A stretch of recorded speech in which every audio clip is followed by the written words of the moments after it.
கர்த்தருடைய பார்வைக்கும் மனிதனுடைய பார்வைக்கும் வித்தியாசம். 2 பார்வை இருக்கு மொத்தம். சகேவை எல்லாரும் எப்படி பார்த்தாங்கன்னா பாவின்னு பார்த்தாங்க. ஆனால் இயேசு சகேவை எப்படி பார்த்தாரு சொல்லுங்க? ஆபிரகாமுடைய சந்ததியா பார்த்தார். கல்லெறிஞ்சு கொல்றதுக்கு எல்லாரும் வேசியா பார்த்தாங்க உலகத்தான். ஆனால் கர்த்தருடைய பார்வை வேசியா பார்க்கல, அவளுக்குள்ள ரட்சிப்பு இருக்குன்னு பார்த்தாரு. பேதுருவை எல்லாரும் பார்த்தாங்க மறுதலிக்கிறவன் பார்த்தாங்க. ஆனால் கர்த்தருக்கு தெரியும் இந்த கல்லின் மேல் சபையை கட்டுவேன், பாதாளத்தின் வாசல்கள் இவன் தான் மேற்கொள்ள மாட்டான்னு பார்த்தாரு. அதுதான் கர்த்தருடைய பார்வைக்கும் மனிதனுடைய பார்வைக்கும் வித்தியாசம். உன் நினைவுகள் என் நினைவுகளில், உன் வழிகள் என் வழிகள் அல்ல.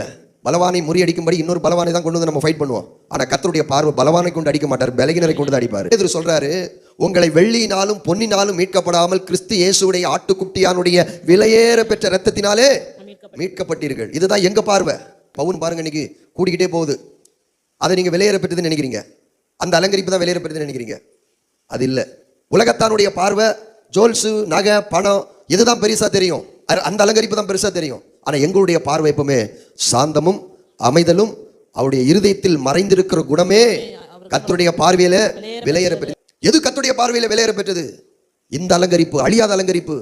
இது பரலோகத்திலே அழியாது. உங்களுக்கு இந்த குணம் தான் நம்மளை பரலோகத்துக்கு கொண்டு போகும். உனக்குள்ள என்ன இருக்கணும்? அழியாத அலங்கரிப்பு இருக்கணும்.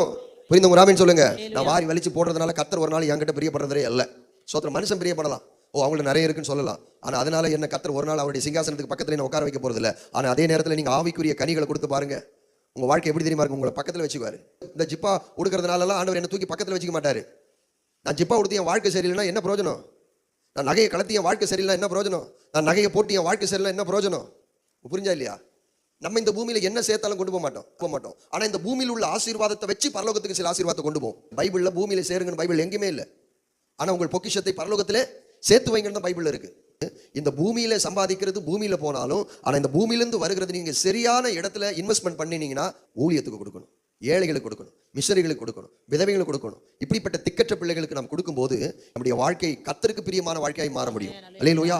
உற்சாகமாய் கொடுக்கிற இடத்துல கர்த்தர் பிரியமா இருக்கிறார். ஏன் நாங்க ஆண்டவருக்காக இந்த தொண்டு செய்யறோம், சேவை செய்யறோம், இந்த ஊழியத்தை செய்யறோம். எவ்வளவு அவமானங்கள், கஷ்டங்கள், நிந்தைகள், போராட்டங்கள், பொருளாதார குறைவுகள், வியாதிகள், பலகீனங்கள், கஷ்டங்கள், பரியாசங்கள் ஒரு பக்கம் நம்ம இவ்வளவு இருந்தாலும் ஏன் நம்ம ஆண்டுடைய ஊழியத்தை செய்யறேன்னு சொன்னா, ஒவ்வொரு நாளும் நாம் செய்கிற ஊழியத்தின் மூலமாக பரலோக ராஜ்யத்தில் பைபிள் சொல்லுது, ஒருவன் எனக்கு ஊழியம் செய்தால் பிதாவானவர் கனம் பண்ணுகிறான், நான் எங்கே இருக்கிறேனோ அங்கே என் ஊழியக்காரன் இருக்கிறான் என்று சொல்லி ஆசீர்வதித்த தேவன்.